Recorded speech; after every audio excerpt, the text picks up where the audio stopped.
Adelante, em verdade, concessão fechada na área 95, e em verdade, a concessão aqui não tem fecha de terminar, é uma concessão para cada 10 anos, mas também também com o contrato low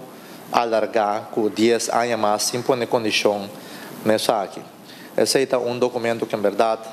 existe, de maneira que trazer adiante para diferentes membros do parlamento. Também tem uma decisão do governo fechada 5 de setembro de 2012, e a decisão do governo aqui está à base de uma carta de gerência, carta de CPA. A minha CPA está indicando que chega na acordo com o CPS para eliminar o monopólio, eliminar a exclusividade, então para não chegar a um acordo de decisão do Conselho de Ministros aqui para instruir CPA para o que chegar a um acordo vai trazer a concessão aqui para 20 anos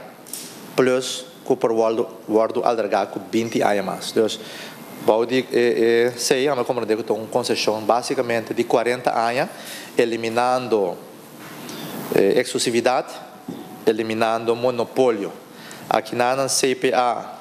mas nosso governo não atraquem a decisão aqui está vigente, é fecha de 5 de setembro, a decisão que o governo toma, 5 de setembro de 2012, o governo toma com instrução para a CPA de vai e negociar finalmente a concessão aqui com o CPA, base de carta com o CPA nessa semana. E me sabia que a Bini, depois de 5 de setembro, a Bini cambio de governo, a Bini cambio também de comissário, e o qual a Mahanha está 22 de dezembro de 2014, Mahanha de CPA, a informação com gerência e conjunto de comissário a chegar a um acordo tocante a duração do contrato.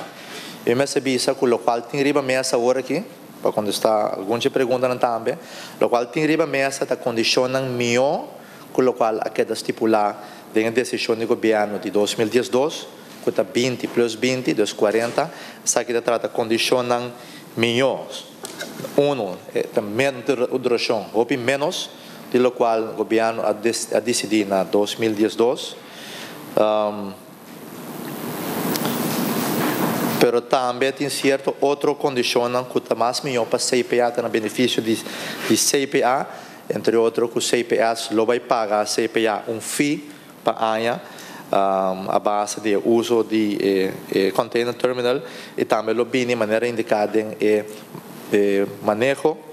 Key Performance Indicators, esse é o que dá manter durante o período aqui que o CPA lo vai manejar o container terminal, e também lo vai chegar na